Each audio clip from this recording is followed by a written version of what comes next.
Welcome to Part 3, the final installment of NFL Curses, a series that looks to discuss and rank every jinx and hex in the world of professional football. We've covered a lot of infamous curses so far, but I've saved some of the best for last, so let's get into it.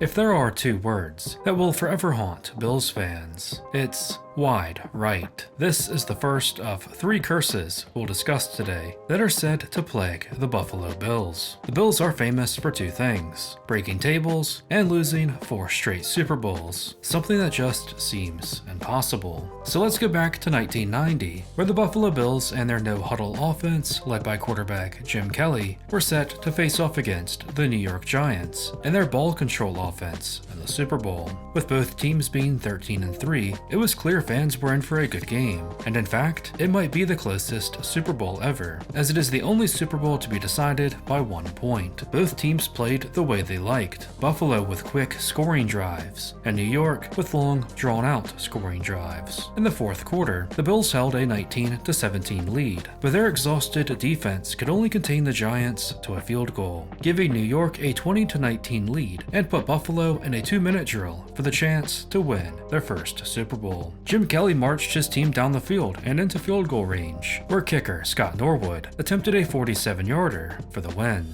It was wide right, which has become symbolic of the Buffalo Bills franchise. And this kick is so infamous that it literally has its own separate Wikipedia page. Now, the Bills made it back to the Super Bowl the following season, but they were handily defeated by the Washington Redskins. They made it back the next season, but they were thoroughly defeated by the Cowboys. They made it back once again the next season. Surely this will be the year, and it's against the Cowboys again, a revenge game as well. And that seemed to maybe be the case, as the Bills went into halftime with a 13-6 lead, but the Cowboys went on to score 24 unanswered points in the second half, while the Bills were shut out. It was another disappointing loss. At the time of this video, it is the last time the Bills made the Super Bowl. One reason often cited for how a team can lose 4 straight Super Bowls is that Buffalo was simply outmatched. The NFC at this point was just better than the AFC, and the Bills were merely the best the AFC had to offer. To be fair, 2 of those losses came against the Dallas Cowboys dynasty. That 1991 Redskins team is considered one of the best of all time, and that 1990 Giants team was pretty good as well, with a stifling defense led by Lawrence Taylor and Bill Belichick. One could say the Bills just did not have favorable matchups. They did get close in the first Super Bowl against the Giants, but the kicker unfortunately choked, and he was actually known to miss these longer field goals, so it's not really that surprising it was wide right. Now, I wouldn't argue against you if you told me you believed the Bills were cursed. However, I don't believe wide right is the cause of it. Rather, it's just a symptom,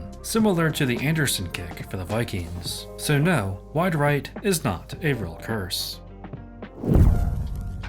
The curse of Doug Flutie is the second curse today of the Buffalo Bills, and this one does seem more independent. Doug Flutie had one of the most interesting and unique careers in football. At only 5'10", he was an undersized quarterback, but this never seemed to hold him back. At Boston College, he had a great career that, among other accolades, saw him win the Heisman and throw the famous Hail Flutie to win a shootout against Miami in the closing seconds. Now, he didn't see much initial success in his NFL career, and instead would go on to play in the Canadian League, the CFL, where he would become one of the league's all-time greats. In fact, many consider him to be the GOAT, the Tom Brady of the CFL. Flutie won 3 Grey Cups, which is basically their Super Bowl, and 3 times won the Grey Cup MVP. He also won the Most Outstanding Player award 6 times, which is basically their MVP. After calling it a career in the CFL, Flutie wasn't done playing and made a return to the NFL in 1998, with his first season being with the Buffalo Bills. This season was a fresh start for the Bills. New head coach Wade Phillips was hired, and the team brought in 2 new hopeful quarterbacks, Doug Flutie, who was 36 years old, and Rob Johnson, an intriguing third-year player previously of the Jaguars, who had shown flashes of potential. Johnson would open the season as the starter, but it wasn't great. He went 1-3, got sacked 23 times, and got injured. Johnson had a knack for getting sacked, so much so that he holds the record for most sacks per pass attempt, and this earned him the name Robo-Sack. With Robo-Sack sidelined, Doug Flutie took over as QB1 for Buffalo, and like he often did, he brought some magic with him. Flutie played well, winning 9 of the next 11 games, and the Bills secured a wildcard spot. Flutie had earned the starting job, and was able to keep it, playing against the Dolphins in the first round. However, despite Flutie throwing for 360 yards, with a record 240 of those going to wide receiver Eric Moulds, the Bills did come up short. This was good enough though to earn Flutie Comeback Player of the Year and Pro Bowl honors. Things looked bright. However, the following season is where things get more controversial. Doug Flutie would remain the starter over Rob Johnson, and although his numbers weren't as good as the previous years, the Bills were still winning, and with a 10-5 record heading into their final game, had a playoff spot locked up. As teams are known to do, with nothing on the line, the Bills rested a lot of their starters, including Flutie. Despite this, and despite their opponent, the Colts, who were riding an 11-game win streak led by a young Peyton Manning, and not resting their starters, the Bills still dominated them, winning 31-6. A significant reason for this upset was the performance of quarterback Rob Johnson, who threw for 287 yards and 2 touchdowns. In hindsight, this performance ended up being Johnson's best as a Bill, but it was enough to lead to a quarterback controversy in Buffalo, with Wade Phillips making the controversial call to bench Doug Flutie in favor of Rob Johnson for the upcoming wildcard game against the Tennessee Titans. Later, Phillips would blame owner Ralph Wilson for pressuring him into making the decision, but regardless, the foundations of a curse were set in stone. Rob Johnson did not play well in this game. He completed less than half of his passes, threw for only 131 yards, and as per his custom, was sacked way more than necessary, 6 times, including 3 fumbles and a safety. Despite all this, the Bills were actually in position to win the game, in no small part thanks to their outstanding defense. But this game is remembered for one reason. It's the Music City Miracle, where on the penultimate play of the game, just when it seemed Buffalo was going to barely get by with a W, something crazy happened. After going up 16-15 with only 16 seconds remaining, Buffalo kicked off to Tennessee, and on the return, tight end Frank Wycheck threw a lateral pass across the field to wide receiver Kevin Dyson, who then ran 75 yards to score the game-winning touchdown. The unbelievable had happened. So this is the first part of the Flutie curse. It's said that this game, this play, was karma for the way Buffalo had treated Flutie, unceremoniously benching him in the most important game. 2000 would be Flutie's final year in Buffalo, and he would serve as Johnson's backup. Now it's understandable why the Bills so desperately wanted Johnson to be the guy. He was much younger, the Bills had traded for him, and given him a pretty decent contract. But outside of some occasional flashes, he just wasn't that good, and God did he love getting sacked. Unsurprisingly, Johnson would get injured during the season several times, and Flutie would step in his absence, and played well, going 4-1 and even achieving a perfect passer rating in the second to last game of the season. Still, that wasn't enough to get the Bills into the playoffs, as the team had went 4-7 with Johnson at the helm, and following the season, the team opted to part ways with Flutie to keep focusing on Johnson as QB1. Yeah, it didn't work out. Now, since this controversy, Buffalo has endured many heartbreaking moments, even after the Music City Miracle, prompting some to believe in the Flutie curse against Buffalo. However, there's another angle to this curse, which I tend to agree with more. It wasn't Buffalo that Flutie cursed, but rather it was Wade Phillips who he cursed. Wade Phillips to me is the epitome of the idea that good coordinators don't always make good head coaches. Phillips has had an impressive and long professional football coaching career, but what's also impressive is the lack of championships, despite being widely recognized as a great defensive mind. Phillips coached in the NFL from 1976 to 2019, during which he was bouncing back and forth between head coach and defensive coordinator for 42 seasons. He has appeared in 3 Super Bowls, all 3 as a defensive coordinator: the 1989 Broncos, who were blown out 55-10 in the Super Bowl, the 2019 Rams, who lost, and of course the 2015 2015 Broncos, who won the Super Bowl in large part due to a staunch defense. That 2015 one is Phillips' only championship, and many felt it was well deserved for a guy who had coached for so long at such a high level. Now you could say Phillips getting a ring might show that the curse is either fake or broken, but it might not be that simple. Perhaps Flutie was just being nice by letting Phillips get a ring as a coordinator, because he has still yet to win any kind of championship as a head coach. You just know that he wants to win one as the big guy. You may also know that Phillips now coaches in the UFL. He is currently the head coach of the San Antonio Brahmas, and they just made this past UFL championship. Finally, Wade Phillips' chance to win a championship as a head coach. Only they got blown out and shut out by the Birmingham Stallions 25-0, which was the only shutout of the entire season. So the curse of Doug Flutie may still haunt old Wade Phillips, punishing him as a head coach for his controversial decision all those years ago. I think there is some legitimacy to this curse, and I'm not sure how many more chances Wade Phillips will get, so I think this is going to be a very hard one to break.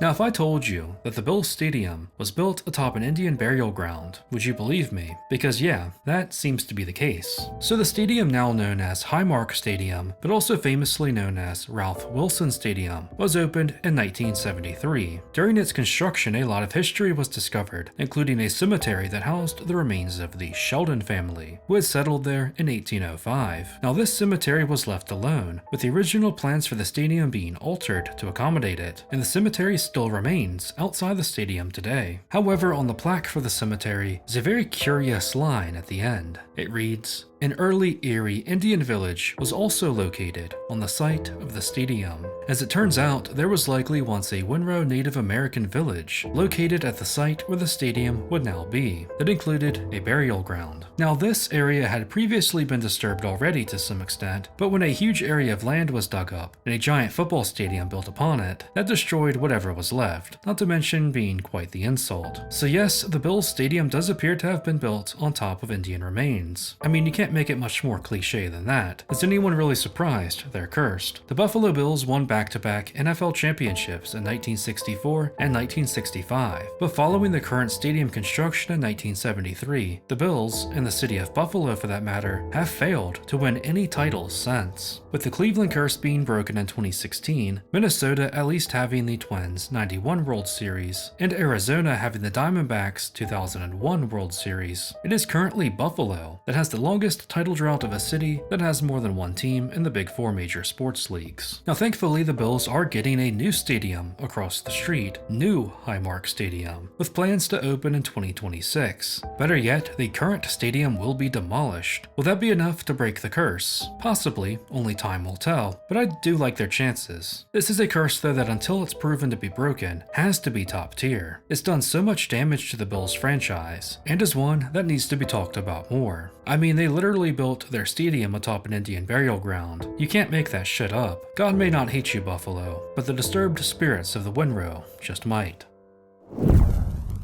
We've talked about the curse involving Marcus Allen, but his old backfield mate, Bo Jackson, has a curse of his own and is said to haunt the Cincinnati Bengals. There may not be a greater what-if story than that of Bo Jackson. Jackson is considered among the greatest athletes of all time, known for his freakish combination of size, speed, and strength. Bo was famous for playing both pro baseball and pro football at the same time. He played for 4 years with the Raiders, sharing a backfield with Hall of Famer Marcus Allen, and while he definitely showcased his talent and gave us some highlights for the ages, his career was unfortunately cut short before his true potential could be reached. So it's the 1990 playoffs, divisional round, Bengals at Raiders. Bo Jackson is already popping off, including a 34-yard run in the third quarter that would prove to be his last down in the NFL. The tackle led to a hip injury that would ultimately deteriorate into a career ender. Despite the devastating loss, the Raiders would still defeat the Bengals, although they themselves came up short against the Bills. So in a way, the Bengals had robbed the world of one of the most electric athletes to not only play football, but any sport, something that they couldn't just get away with. God had created the perfect athlete. The Bengals took him away, and for that, he punished them. Following that game in January of 1991, Cincy endured a harsh postseason drought, as the team wouldn't even make it back into the playoffs playoffs until 2005, but even that game is infamous as well. Wildcard Steelers. Led by Pro Bowl quarterback Carson Palmer, the Bengals looked poised to handle their divisional rival at home, but on his first throw of the game, which was a 66-yard bomb, Palmer was hit low and tore his ACL. In spite of that deflating setback, Bengals actually led at halftime, but as would be the case so often, they just couldn't fend off the Steelers for that long, and they roared back with 24 unanswered points to pull off the upset. To make it even worse, that year, Pittsburgh would go on to win the Super Bowl. The Bengals had at least finally made it back to the playoffs, and they would continue to do so under the quarterbacking of Andy Dalton, who infamously could never win in the playoffs, going 0-4. But it's actually the fifth from this era where Dalton did not play due to injury that is the most remembered. Who could forget the choke job in 2015, once again against the Steelers? The Steelers got out to a 15-point lead, but AJ McCarron and the Bengals scored 16 unanswered in the fourth to take the lead. In fact, a win looked all but guaranteed, but then the Steelers got the ball back from a fumble and were of course bailed out by the infamous perfect hit on Antonio Brown, which was called for unnecessary roughness, as well as a separate penalty from Pac-Man Jones right after that gave the Steelers 30 free yards, new life, and the chance to kick the game-winning field goal, which they did. The curse of Bo Jackson seemed stronger than ever and really liked to toy with the Bengals. Let's fast forward to the next era and current era of Bengals football. It's 2021. The Bengals have a stud young quarterback in Joe Burrow and make it back to the playoffs. And who should they have to play round one? Not the Steelers, but none other than the Las Vegas Raiders. And guess what? They won. This ended a 31-year playoff win drought, the longest in the NFL, and the fact that it was against the Raiders, the team that cursed them, made it all the more special. And yes, this is the year that the Bengals made it all the way to the Super Bowl, but did ultimately lose against the Rams. So was the curse broken, or did it still win in the end? It seems evident that the curse is at least slowly losing its grip. It's not wise to underestimate a curse, but I think by defeating the Raiders, the Bengals have dealt a significant blow to its power. For it to truly be broken, I think a Super Bowl win would be required, something I think Burrow and company are capable of. For now though, I'm going to consider it an easy one to break. It ran rampant for over 30 years, but it's a curse with waning effect. Let's take a break from all these franchise-altering curses and look at one that fantasy football players may be familiar with, the curse of the 101. This one is pretty simple. Whatever player winds up being the first overall selection in drafts is destined to bust. There isn't always a consensus 101 pick every year. It can vary by platform and league, but generally speaking, there is certainly a trend here. This Reddit post by user Inevitable Stress 949 does a good job of showing some of the historical examples from the past decade. Some notable ones were Le'Veon Bell, holding out all of 2018, who went first overall in many leagues. You've had Christian McCaffrey several times, including this past year, where he essentially missed the whole season. Fun fact, my main league is a keeper league, and my guys have been CMC and Justin Jefferson, so I've been dicked over 4 out of the last 5 years. Anyways, I think the curse of 101 is a better explanation for McCaffrey's injury-plagued season than the Madden curse is, so I tend to place more stock into it, as it has a more lethal track record of late, similar to the curse of 370, which states that a running back that exceeds 370 carries in a season is fated for a steep decline. I think fatigue might be a better explanation for this phenomenon. Obviously, the player likely earned the 101 spot from the previous season's performance, which was probably otherworldly, and got lucky with injuries, so there's usually only one way to go, down. Now, it's difficult for the 101 pick to live up to the expectations. They'd essentially have to repeat or come close to it to pay off, but it's notable that they often just completely bust. And because of that, I don't want to completely write this curse off. In fact, as someone who has personal experience with this curse, I'm going to consider it a hard one to break.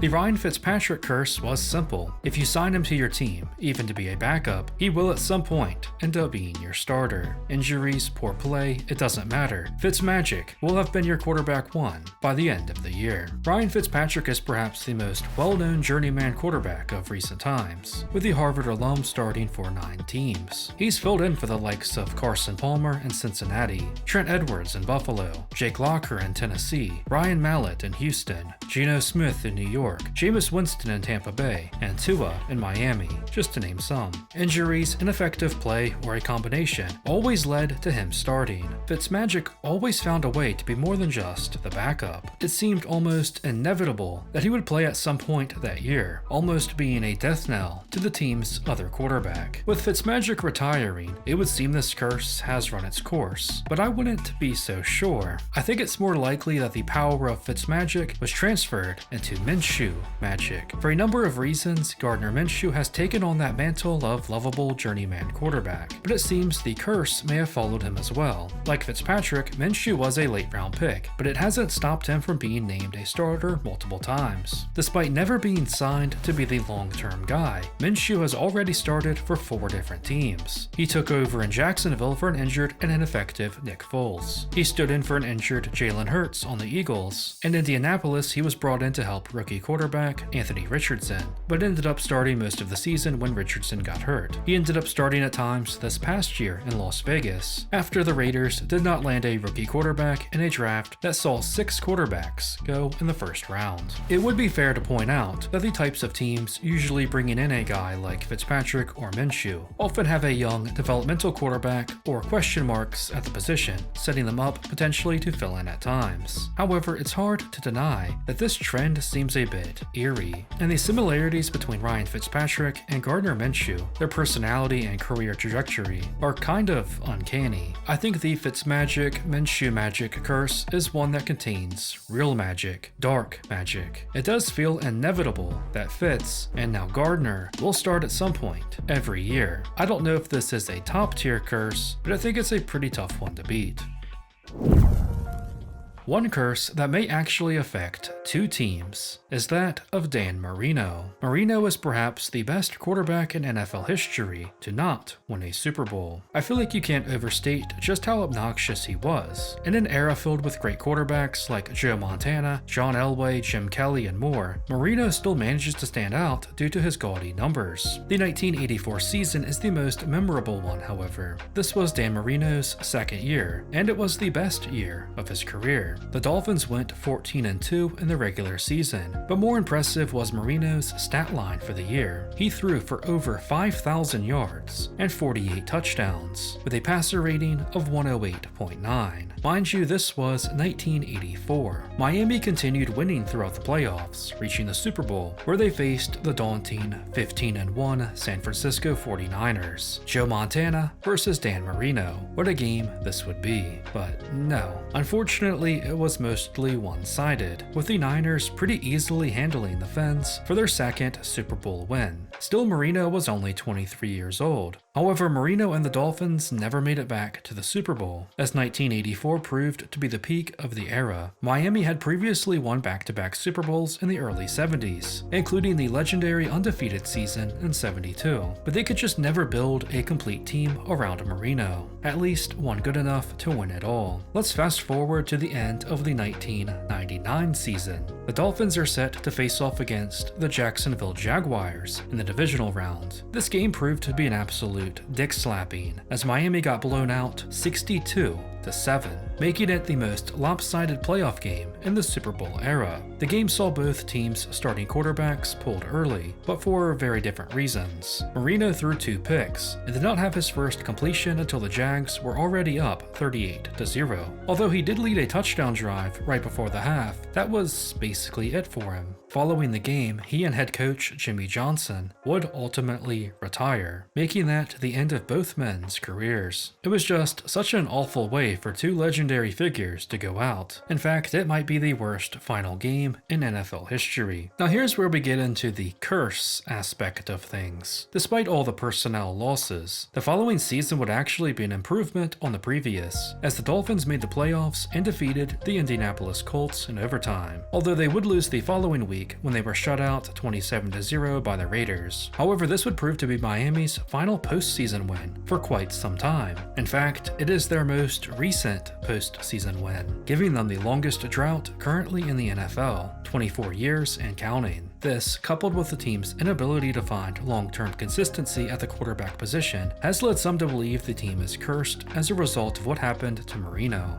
punishment for their inability to win it all with such a talented quarterback, and for sending him off in humiliating fashion. And I think they make a compelling point. I've seen some also suggest that the Jacksonville Jaguars are victims of this curse as well, as the team has struggled with quarterback play and postseason success, although they have at least won some playoff games, including reaching the AFC Championship in 2017, so the curse may not have as strong of a grip on the neighboring Florida franchise. I like this one. It has some history to it and seems quite strong. For me, it's the lack of long-term quarterback success that really sticks out for both teams, as well as the lack of postseason success. That Miami playoff win drought is pretty bad. That being said, I do think mismanagement could be explained for a lot of these failures. And the Dolphins did win a playoff game the year after Marino retired. Maybe the curse just hadn't taken effect yet, but I don't know. It doesn't feel quite like a top-tier curse to me, but I will put it as a hard one to break.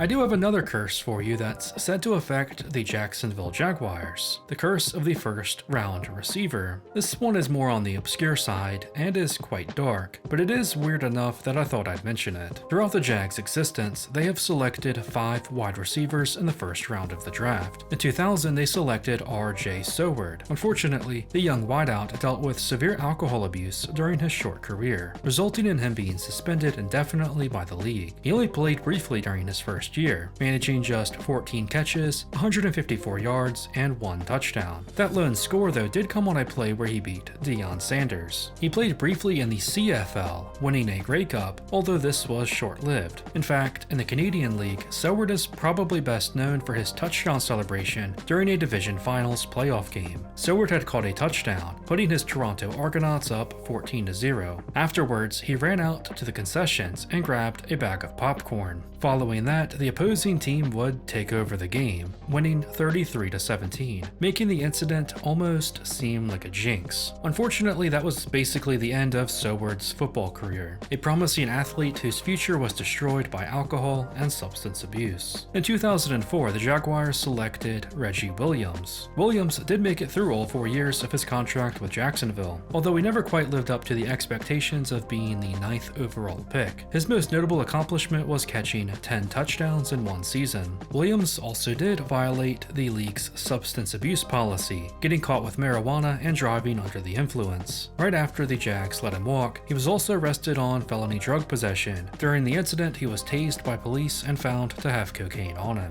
That was basically the end of his football career. The year after drafting Williams, 2005, the Jags selected Matt Jones, a hulking 6'6" former college quarterback. He hadn't played receiver, but all the physical tools were there. And as a player learning a new position, Jones had a promising but modest start to his career. Unfortunately, things never really got going, and got derailed when Jones violated the league's substance abuse policy, being arrested for cocaine. Like those before him, these issues would prove to be his undoing in the NFL. In 2012, the Jaguars had the chance to select one of the greatest college wide receivers of all time, Justin Blackmon, which they did, trading up to nab him 5th overall. Blackmon was immensely talented, and about as surefire as a pick as you could make. He had a solid rookie season, but after that it was all downhill. He was suspended for violating the substance abuse policy, only playing in 4 games in year 2, before never playing again after numerous repeated violations. DUIs, alcohol, drugs, addiction all destroyed his promising career. So all 4 of these receivers dealt with alcohol or substance abuse issues that ultimately cut their time short in Jacksonville in the NFL, and more importantly, that significantly impacted their personal lives. I'm not sure if there's really a connection to be made here or not. Maybe a Jaguars fan knows more. However, to end on a more positive note, it does seem these guys are currently doing a lot better. But of course, there is a 5th name to add here, Brian Thomas Jr., who's probably already the best of the bunch. The former LSU Tiger slammed it in his rookie season with 1,284 yards and 10 touchdowns. At the time of this video, he's only played 1 year, but I see no reason to not expect him to continue to dominate and develop into being a premier receiver. Obviously, anything can happen, but it does seem like Thomas may have ended this curse, if you want to call it that. Personally, I'm not sure it should be considered a curse, rather just an unfortunate string of coincidences, poor decisions, and misfortune. So it seems the curse most commonly associated with the Chargers is connected to their owners, the Spanos family. Some fans believe the team's misfortune is due to some of the controversies surrounding the family. So the Chargers have been playing ball since 1960, and they won one AFL championship before the merger in 1963. The Spanoses acquired the club in 1984, and in their history the Chargers have been to one Super Bowl, losing to the 49ers in 1994. Throughout their existence, the Chargers have had a theme of possessing immense talent, but never really doing anything with it in the postseason. Phillip Rivers, LaDainian Tomlinson, Antonio Gates, the Chargers just have a knack for wasting talent and just finding ways to lose. One infamous example is in 2010, when the Bolts had both the #1 offense and #1 defense, yet somehow missed out on the playoffs. That is partly due to poor special teams play, something that has plagued the franchise over the years. There is of course also the 2006 divisional round against the Patriots, where the 14-2 Chargers entered as the 1 seed, and perhaps their best chance of the era at a Super Bowl berth. This was a game where the Chargers characteristically couldn't get out of their own way, despite Tom Brady not playing his best at times. The Chargers led 21-13 with just over 6 minutes remaining, when on 4th down, Tom Brady threw his 3rd pick of the game. However, the safety did not go down, and a receiver was able to strip the ball from him, and the Pats recovered. With new life, Brady led them down to score and tie the game. From there, the Chargers just could not score again, while the Patriots took the lead with a field goal, and with their last chance to tie, San Diego missed the kick. If the safety just goes down, there's a good chance the Chargers win that game. Do they go on to beat Peyton Manning and the Colts, the Bears in the Super Bowl? Who knows? Unfortunately, the Chargers have gotten used to these types of losses. How about in the 2022 wildcard round, where the Chargers blew a 27-point lead against Trevor Lawrence and the Jaguars, the 3rd largest comeback in NFL postseason history. Even now, with a young talent like Justin Herbert, the Chargers seem to just not be able to get it done. This past playoffs, Herbert had a meltdown against Houston, throwing 4 picks, more than he had thrown in the entire regular season. So it does seem like there may be a curse at play here, although finding the origin of it does prove difficult. Many Chargers fans are quick to point blame at the Spanos family, with some saying their greed has brought bad karma to the team. Now, Alex Spanos, who bought the team in '84, may have made his initial money back in the day by selling overpriced bologna sandwiches to migrant workers as he supplied them with food. He had something of a monopoly on the situation, and the workers had little choice if they wanted to eat. This Reddit post by the Big Philbowski suggests that this exploitation may have something to do with the curse's origin. Currently, Alex Spanos' son, Dean Spanos, now owns the team, and I don't think he's very well liked by the fan base. Perhaps if they sell the team, which there are rumors of happening at some point, this curse would be lifted. Still, like with the Browns, this is one of those cases where the failures of the team may be better defined as mismanagement, in large part due to ownership, rather than an actual supernatural curse. Still, I think there may be something here, so I don't want to completely disregard it. I'll put it as a lower tier 1. One curse that has recently resurfaced is the one associated with the Rocky statue in Philadelphia. So opposing fans, when playing against the Eagles, are known to dress the statue up in their own team's jersey. However, this has been shown to have dire consequences, such as when Vikings fans did so before the NFC Championship in 2017, just to watch Minnesota lose 38-7 in the Minneapolis Massacre. Vikings fans should know better than to get cocky and tempt fate. There's been numerous examples of this curse, such as the Patriots before the Super Bowl and the 49ers before the NFC Championship. Most recently, the Commanders fricked around and found out. It doesn't seem to always take effect though, such as when the Chiefs did so before the Super Bowl against Philly in 2023. At the time of this video, the Super Bowl rematch hasn't been played yet. The Rocky statue curse is similar to the Steelers' terrible towel curse, in that it actually helps helps the team to win, acting as something of a blessing for the Eagles. Also, just like when the statue of William Penn is treated properly. I'm not sure exactly how consistent the Rocky statue curse is, or how long-term the consequences can be, but it's clear there's something going on here. Even a fate weaver like Tom Brady fell victim to it, although Mahomes bested it at least once. I'll put it as a hard one to break.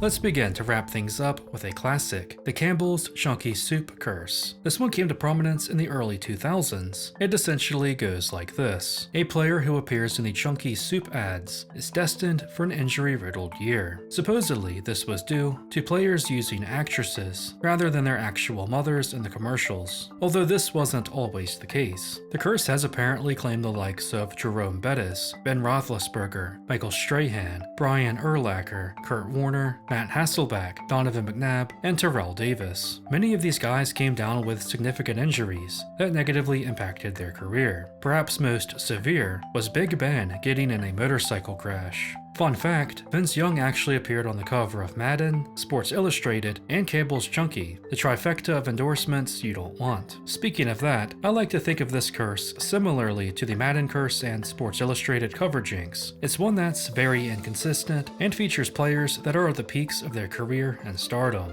meaning they are prime targets for a decline, or to get banged up. It is football after all. Campbell's Chunky Soup ads still run with players in them, most notably now the Kelsey brothers, who seem unaffected, but even years ago players like LaDainian Tomlinson seemed to avoid the curse as well. Like the aforementioned curses, I think this was one that may have been more powerful in its early days. Now, however, if there's any power remaining, I think it's an easy one to break. After my video on the curse of the Minnesota Vikings, I saw people talking about a supposed origin for it, one that I had kinda disregarded for some reason before, so I figured we'd address it here for one last curse, a little bonus curse for you. Previously, I had said that whatever cursed the Vikings likely dates back to their early days, and this would support that idea. For this, we need to go back to the very beginning of the Minnesota Vikings, as well as the American Football League, the AFL. In the late 1950s, the NFL was growing in popularity, but hesitant to grow in the amount of teams it had. So a group of would-be expansion teams from cities wanting to have their own franchise essentially created a new league, the AFL, under the lead of Lamar Hunt, who was also the owner of the Kansas City Chiefs, although at this time they were called the Dallas Texans. A number of cities were chosen for this new league, and it featured a lot of AFC teams you know today as the original lineup. Patriots, Bills, Chiefs, Broncos, Titans, Jets, and Chargers all had their origins in the league's foundation.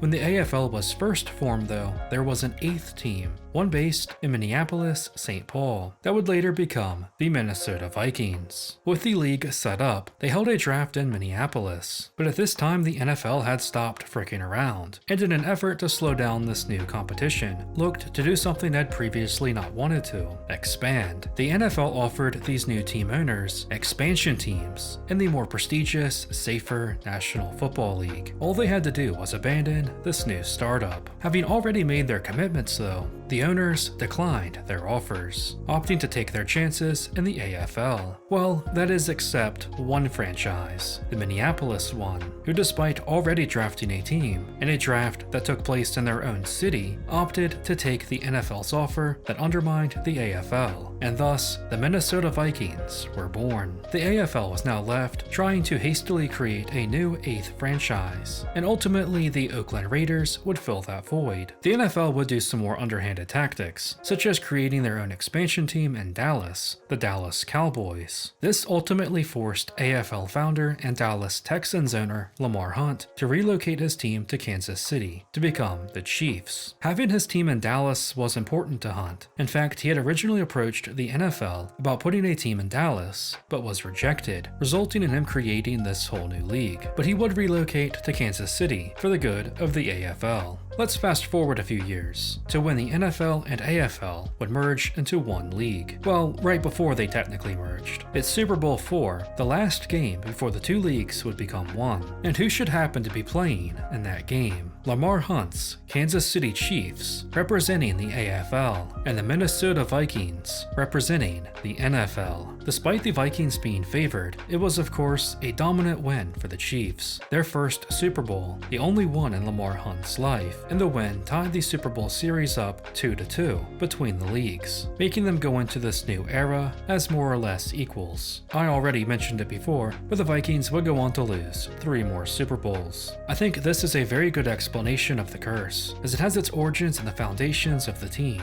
before it was even named. The birth of the Minnesota Vikings is rooted in treachery. They turned their back on their peers, betraying them in an underhanded way. For that, it's clear Lamar Hunt and the AFL have cursed them. They will never have playoff success, and will never best the AFC in the Super Bowl. I think this is the strongest curse in the NFL, as unlike many others, there's no clear way to beat it. Like Judas, the Vikings are trapped in the 9th circle of hell, punished for eternity for their treachery. Please, Mr. Hunt, show some mercy. And while you're at it, can your Chiefs piss off for a while? Thank you.